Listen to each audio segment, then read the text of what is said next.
All right. So now that you know more about why you should invest in relationships and the importance of relationships, I want to talk about what you can do to actually create and develop new relationships. Step number one, I would say, and I've already touched on this a little bit, but I want to get a little bit deeper into it, is offer value. You need to figure out exactly what someone wants and offer it to them directly. And again, it needs to be what they want. It needs to be what they're looking for. It can't be what you're looking for. It needs to be what they're looking for. And I think one of the main ways you can figure out what to offer somebody is to listen. And I know that sounds very basic, but most people do not listen. Most people hear.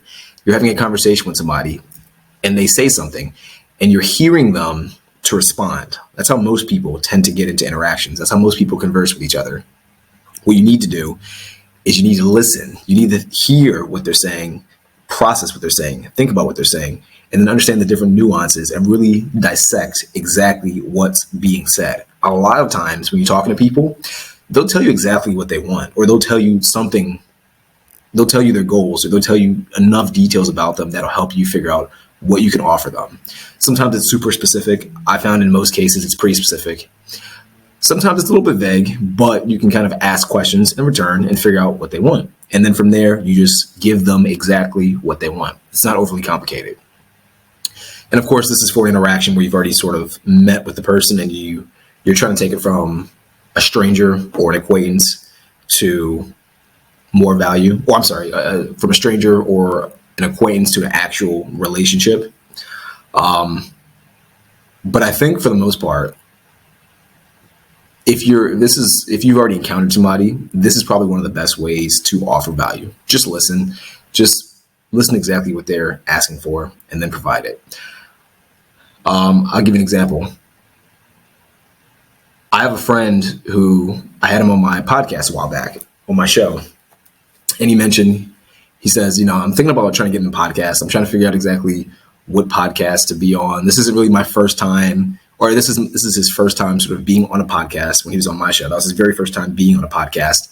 And he wanted to kind of build his brand, and we're having a conversation, and he wants to build his brand. He wants to kind of get out there more and put himself out there. And so I made content for him. He came on the podcast. I made content for him. I gave it to him. He was free to do whatever he wanted with it. I told him about some websites and some resources that he could use to find podcasts that he could be on. This is just a basic example. You just listen. He told me exactly what he wanted. He wanted to be on more podcasts. Then you figure out what can you do in exchange to keep the relationship going.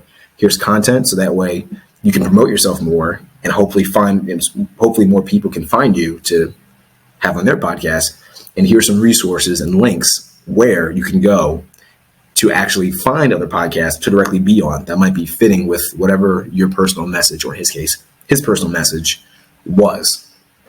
So that's one way that you could add value by listening. And I think as you kind of just interact with people, just keep that in mind. You'll start to hear it a lot more frequently. People will openly tell you what they want. Assuming a lot of your interactions or conversations aren't just mindless talks about nothing, assuming they're productive and it's a conversation in which you're trying to get from point A to point B, I think most people will in some way, shape, or form tell you what they want. And this is going to be a weird one, but I would say keep your ears open for any form of value. Sometimes, this is my personal experience, sometimes what people are looking for isn't necessarily just financial. Sometimes it's more social. You might come across a guy who might have money and he might just be trying to socialize more. He might just want to get out more. He might want to not work as much. Maybe he's a single dude. Maybe if you're the kind of person that knows single females, you can introduce them to him. I know it sounds like a weird example, but it's still adding value to him. You're giving him exactly what he wants. I've had some situations where some people just want to know a little bit more about branding or about social media or about content or how to build a website. You can do that. Even if you don't necessarily know how to do those things yourself, you can always try to just do research on their behalf and give them information, or find someone who knows how to do that and maybe introduce them, or in some way put that person or put those things or that thing, whatever the valuable thing is or the valuable person is, put it in front of them. You're still adding value. So when it comes to just listening. It's really just as you're conversing, really take in what they're saying, really dissect it and figure out exactly what they want, and then just give it to them. It's not that complicated in the grand scheme of things. I think really what it comes down to is just listening. It's just sitting there and letting someone else speak and not necessarily waiting to respond, but just really trying to take in what's being said to you. One thing I recommend too, just while we're on that topic, there's a good book out there called How to Win Friends and Influence People. I think that's a fantastic book. If you haven't read it already, I think that's a fantastic book to read. And it kind of goes over some of the same concepts I'm going to describe, or especially when it comes to listening. It'll kind of give you a step-by-step breakdown of how to interact with people, how to build better relationships, and how to, as the book is titled, make friends. But yeah, one of the biggest things is definitely listening. I truly cannot express that to you enough. A lot of people just don't listen. A lot of people will hear and they think they're listening, but they're not really listening. They're just hearing to respond. They're not really sitting there and taking in information and then trying to figure out what the nuances of what's being said to them is. So make that a daily practice. Listen to people more when they're talking, and they'll tell you exactly what they want most of the time, in my experience. Another thing that you can do to help develop and create new relationships, be positive. And this is one of those things, again, it sounds so simple, but a lot of people are negative. A lot of people say things and they come from a very negative mindset. They're talking about what they don't have. They're talking about what they're lacking. They're talking about all the bad stuff that's happened to them. They're complaining. Don't be the person that comes into an interaction complaining or bringing others down. My personal opinion is that you should come into every interaction trying to bring people up. You should be bringing their energy up, and you should be bringing just the overall vibe of the interaction up. You want to bring in good, positive things, like things you've been working on that's progressing. And I'm not saying make it about you. I'm just saying you want to come into interactions not from a negative mindset, but from a positive mindset. Complimenting people, talking positively about other people. These things are all good practices, and I think these will help build a good, lasting impression and help you stand out from other people. You'd be surprised how many people converse and just they bring up negative things. Oh, and sometimes it's so small, but when it stacks up, it really weighs down on people. It's not a good thing to do. You'll hear people say, oh, my job sucks, or I'm having a hard time with my girlfriend or boyfriend, or yeah, we've been going through this rough thing. Oh, the weather's it's a little bit too hot. It's too hot. It's too cold. This thing happened or that thing happened. Oh yeah, I'm going through some stuff, but it's okay. It's okay. It's just I would say avoid it.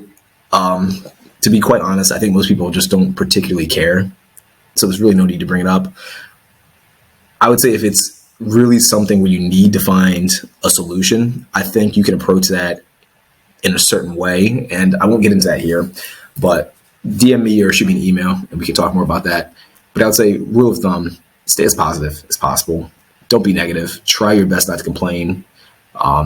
Seeking solutions is fine, but I think that should be done carefully in a way that shouldn't damage interactions or conversations. I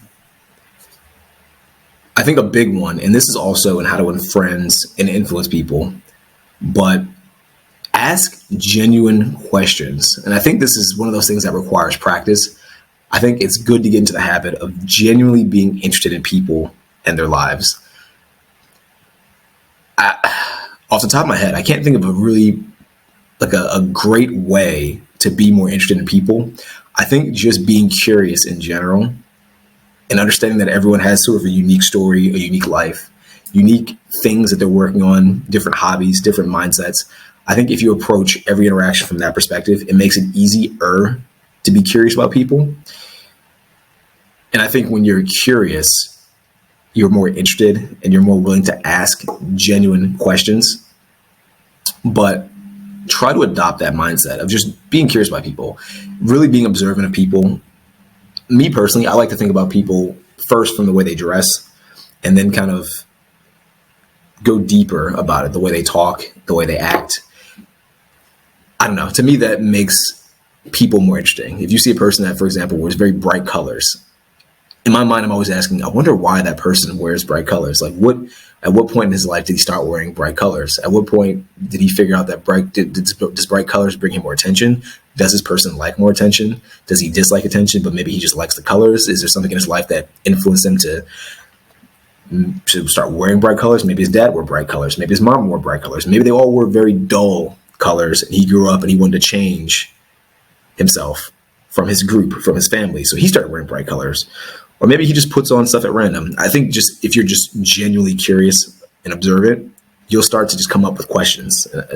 I would say make that just a daily habit. Like meet people and just ask yourself questions in your head about them. And they don't, obviously don't think of rude questions or overly intrusive questions. But I don't know, just questions about what people do. Like if you see a person with a nice car, sometimes it helps ask yourself, how did they get that car? Why did they pick that car? Do they like driving? What about driving do they like? I really think like as you take one thing and you just start letting yourself ask questions about that one thing, you'll find infinite questions to kind of think about. And that's something you can use to kind of interact with people. As you ask questions, I think people like to talk about themselves. Especially, I think nowadays, a lot of people, I won't say a lot, but I think many people feel like they can't talk about themselves, or it's not good to talk about themselves. So I think if you take the initiative and genuinely ask questions about other people, they're more likely to open up and they're more likely to talk to you. And I think as people do that, that's how a bond is formed. And I'll give you some examples in a bit about how you can sort of really open someone up cold with a good question, or even with a good observation. But one of the next things, before I get to that, one of the next things I think is extremely helpful, and this is one of those things that will just require practice. I still practice this myself, but when I first learned about this, I found it very difficult to do just because it wasn't natural to me. But it's use people's names a lot more frequently.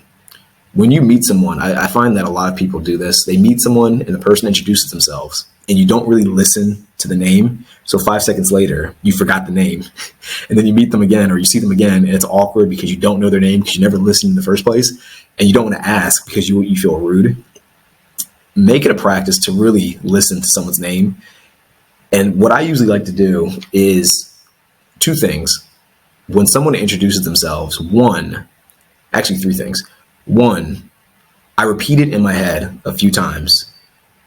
Just like, for example, if I meet someone, say his name is Andrew, in my head, I'll say, okay, Andrew. I'll keep repeating it and I'll link it with his face just so I know his name's Andrew. Second thing I do, I try to make the name fit with someone or something that stands out in my head. So if his name is Andrew, I'll try to link it with a friend of mine whose name is Andrew. And in my mind, the two of them are kind of in the same position. They're in the same place. So I'll remember when I think of the other Andrew, I'll think of this Andrew. So both Andrews are linked. And because they're both linked, automatically I know both of their names are Andrew. Now I know what links them, the name, Andrew. Hopefully that makes sense. Or let's just use another example. Say you meet someone named Dwayne, just because that's a quick name that popped in my head. Say you meet someone named Dwayne. In your head, what you can do is link it to The Rock. So whenever you hear Dwayne, you think about The Rock because that's his name, but you also think about this new person named Dwayne. So whenever you meet this person again, randomly or whatever, you'll think about The Rock. You might not know why initially, but you'll think about The Rock. And then as you say to yourself, why do I think about The Rock? It'll hit you. Dwayne Johnson is The Rock's name. Therefore, this person's name is Dwayne. That's why I remember them both in the same context. That's the second thing I do. The third thing I do, and this is something that it just needs to be practiced. It's probably not going to come super quickly. If it does, that's perfect. But for a lot of people, if you're not used to doing this, practice it. Try it out when you meet new people. Try to say the person's name out loud to them at least 2 to 3 times upon your first interaction. So again, using that Andrew example, you meet someone, say you're at an event, a networking event. You meet a person named Andrew. He'll come up to you. He'll say, hey, what's up? My name is Andrew. Nice to meet you. Oh, your name's Andrew? Hey, Andrew. Nice to meet you. So Andrew, what do you do? use the name 2 to 3 times upon first meeting the person. It helps make the name stick in your head, and it helps you associate that person with that name. And I found that that's a good way to remember names. I say this, and often I don't forget people's names. And to me, it's a very good skill, because several years ago, I'd forget everyone's name like immediately, because because to be honest, I wasn't really listening. They'd say their name, I'd instantly forget it.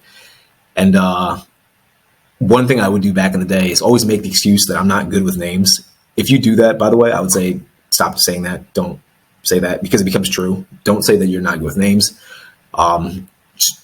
Just don't make an excuse. Basically is what it comes down to. If you forget someone's name, just say, oh, my bad, I forgot your name. What's your name again? I think being honest is probably the best way to go about that, just because in reality, most people forget names. It's okay. It happens. Like I said, some people just don't listen in the first place. Some people just forget. Maybe they did listen, and maybe they did remember it for, a solid 10 minutes. And then maybe something just distracted them, and then they forgot it somehow. Like it was kind of in their short-term memory, but it didn't quite stick, and something distracted them. Boom, now it's gone. It's okay. It happens. Don't be afraid to ask for someone's name if you meet them another time, but try your best to remember someone's name. And when you're conversing with them, try your best to use their name in conversations. I would say a funny thing to look at, a good example and a slightly exaggerated example. If you've ever watched Rick and Morty, Rick from Rick and Morty is notorious for using names. He does it a little bit too much, but he's notorious for using people's names frequently in conversation. If you watch any clip with him and Morty, he'll say Morty about 10 times in 2 sentences. And like I said, it's exaggerated, but it's just something to kind of keep in mind, to use people's names more frequently in conversation. There's something about a person hearing their name that psychologically makes them more interested in you. So do that, give that a shot. I think you'll find that you'll have a lot more positive interactions if you use names more frequently. And then one big thing too, I would say, this is one of those things that I think it's better to err on the side of caution, and don't point out flaws that people have unless asked. And I found that sometimes this doesn't happen frequently, but I've met people who are too blunt. They're too blunt and they're too forward. And I think they, in their mind, have formed a relationship too quickly. And they assume that the person that they're speaking to is moving at the same pace or on the same level. And they might point out something that for them seems like constructive criticism, but for the other person, they might interpret it as just a downright insult. I would say avoid that. In my personal opinion, it doesn't help to point out someone's flaws unless they're asking directly for criticism. Like I said, use this with caution. There's some things that are tiny. I think that's fine. Like if you meet a random person and they got something in their hair, obviously, say, oh, you got something in your hair, it's sticking up here. Fair enough. It's not, because it's not really a personal flaw about themselves. It's a tiny thing that maybe their environment's affecting. If someone flies in your hair and you don't know, then that's not something about you. That's just situational. But I would say, for example, if someone has like a lisp and you can hear the lisp, I wouldn't point out that they have a lisp, and I wouldn't give them advice on how to fix the lisp unless they ask you how to fix the lisp. As far as, in my opinion, what the best thing to do is just don't acknowledge it, ignore it. They're normal. It's not a big deal. It's just a lisp. Just because for some people it could be a sensitive thing, they probably know they have a lisp. Maybe, depending on how they grew up, it could have been the topic of bullying or something. A lot of things that lisp or any personal thing could bring up that's negative. And like I said earlier, you want to avoid negativity.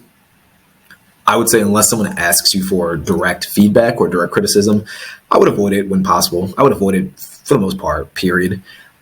It's usually not beneficial to point out a flaw that, no one asked about. And it'll make the situation, it'll make the setting, it'll make the conversation negative usually. Sometimes it works, and some people are just genuine, in general, they want more criticism or they want more feedback about their lives. But I'd say more often than not, that's usually not the case. I think most people don't like criticism, which is completely fine. But when it comes down to it, just avoid it. Avoid pointing out flaws unless someone asks.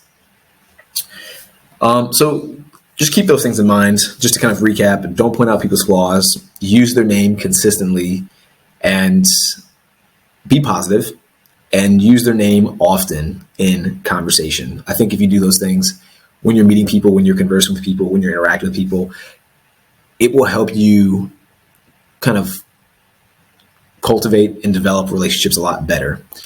Now, I would say there's sort of and this is something that I think is a bit difficult to do, and I'll get into in a minute other ways to sort of keep a relationship going and to keep the relationship nurtured.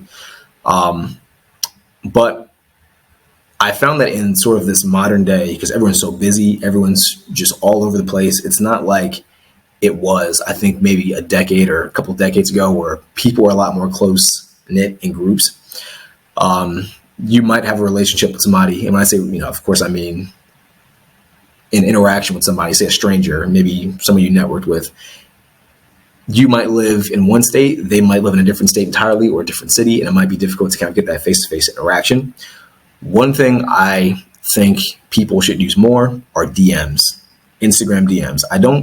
I've seen people use Messenger a lot on Facebook, and it works quite well. I think Facebook works better for an older demographic. So if you know people above the age of like 36, interacting with them on Facebook, I think, is a fantastic thing. Using Messenger is fantastic. I think if they're younger than 36, Instagram is probably the best bet. DMing them on Instagram, doing audio notes on Instagram to them, just keeping in touch relatively consistently, I think, is a great way to keep a relationship going, to build a relationship.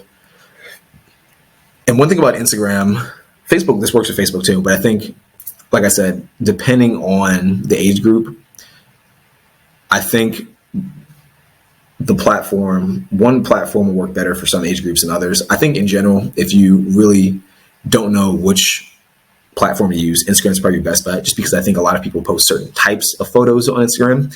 Usually on Facebook, it's a lot more family oriented or event oriented. I think when it comes to Instagram, people post more about themselves. And I think people post a lot more frequently, because I think that's just the nature of that platform. But use Instagram to get an idea of what people are interested in. I tend to find that people will bring up and disclose more about themselves on Instagram than other platforms. If people start a business, you'll see in their stories them talking about their business. They'll bring up the clothing that they might be selling. They'll put their brand out there a lot. If people model, if you see like girls that model, they'll put their photos up there. If someone buys a new car, they'll put their car up there. Things that people will put things about themselves up on Instagram, in my opinion, more frequently than Facebook. And I think this is one of those this is almost a digital version of listening. Like I said earlier, you need to be listening to people when they speak, to really take in what they're saying and get an idea and learn more about what they want and who they are. I think Instagram's a great way to do it. It's a good form of listening without actually sitting there and having a direct one-to-one conversation. If you see a person that posts cars all day, every day, and all their stories are cars, chances are they're very interested in cars. And I think that's something to keep in mind. And I say that because when you interact with people like that, it's a good thing to bring up. It's a good way to get people, it's a good way to build some rapport with people, in my opinion. One final thing about Instagram and DMing people that I want to bring up, and I'm going to get a little bit deeper into this in just a second, but if you're trying to initiate an interaction, or if you're trying to continue an interaction, or even if you're trying to reopen an interaction, don't expect people to always DM you back. And if they don't DM you back, don't take it personally. I've met people who, they'll try to DM somebody, maybe someone that they met in real life, and maybe it was a very brief interaction, but a good interaction, and they want to kind of restart that interaction digitally, and they do it through Instagram. They'll DM somebody, and the person might not see it, or they might see it and they might not respond to it, and they take it personally. They think, oh, this person's ignoring me.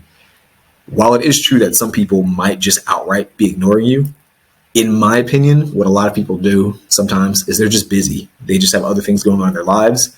They might be on Facebook, Instagram, LinkedIn, Snapchat, TikTok. They might be all over the place. They might be doing things in the real world that's just in their head all the time. They might be busy with work, and work might be overwhelming, and maybe they pull up their phone and they saw your message, they meant to respond, and they just forgot.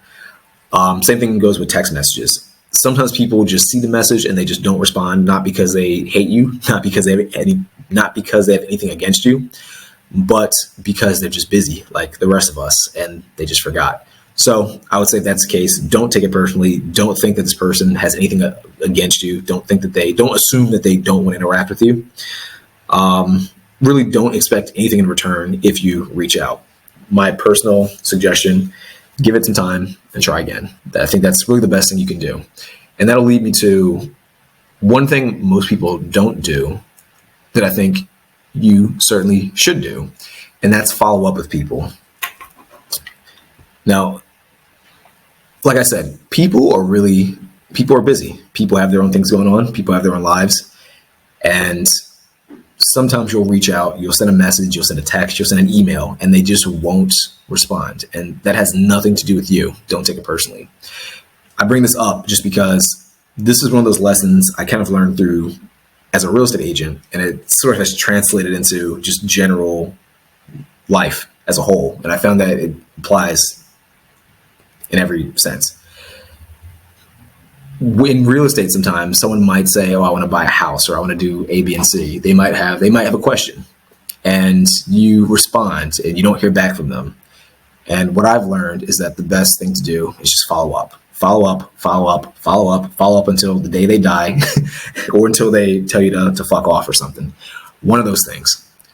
But usually they won't say to fuck off. Usually they'll eventually just respond. I think the same thing applies in general life. Like I said, people are busy, just follow up. Eventually they'll respond. I do find that a lot of people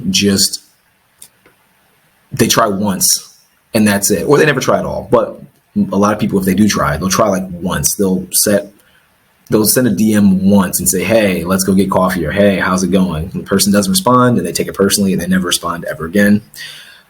Avoid doing that.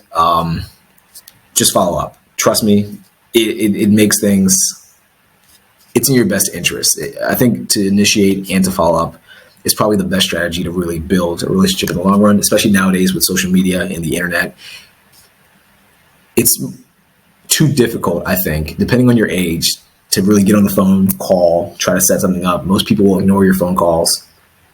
Just shoot a DM, shoot a quick text, say, "Hey," follow up.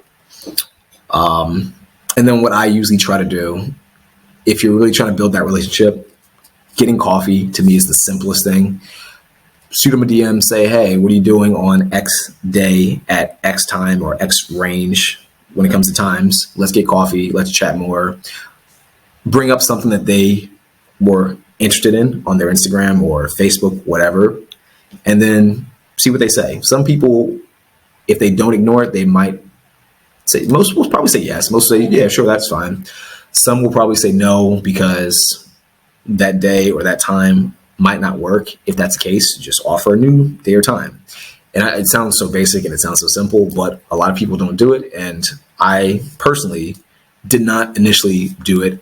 I didn't find it that intuitive, which is why I'm like really reiterating this point, just to follow up. I feel like it's something that a lot of people aren't used to doing. So if that date that you initially suggest doesn't work, try a new one. And in my personal opinion, I would say if you don't hear back, try a week later. Maybe do that once or twice. And if you don't hear anything back after that second week, wait a month. And then from that point on, every single month, just keep following up. And this all depends on how bad you really want to build that relationship or create it or maintain it. Obviously, if it's not that strong of a relationship and the person just never responds to you ever, then don't feel like you need to invest time or effort into building it or maintaining it if it's not going anywhere. This is, I think, true if you're trying to network with somebody, for example, and it's someone that you really want to meet. Or I know for me personally, I do this a lot for my show. When I do my podcast or when I try to reach out to guests, sometimes they're just busy, and I'll reach out every week for a while. And if I just don't hear back, I'll try it every month. And this is for people I really want to get on the show. just because, like I said, they're busy. They got stuff going on in their lives. They might not see the message. Depending on how popular they are, they might get a lot of messages. There's a lot of different reasons why. Just follow up. I cannot reiterate that point enough. Just follow up with them. Unless you don't care that much about the relationship, then don't follow up.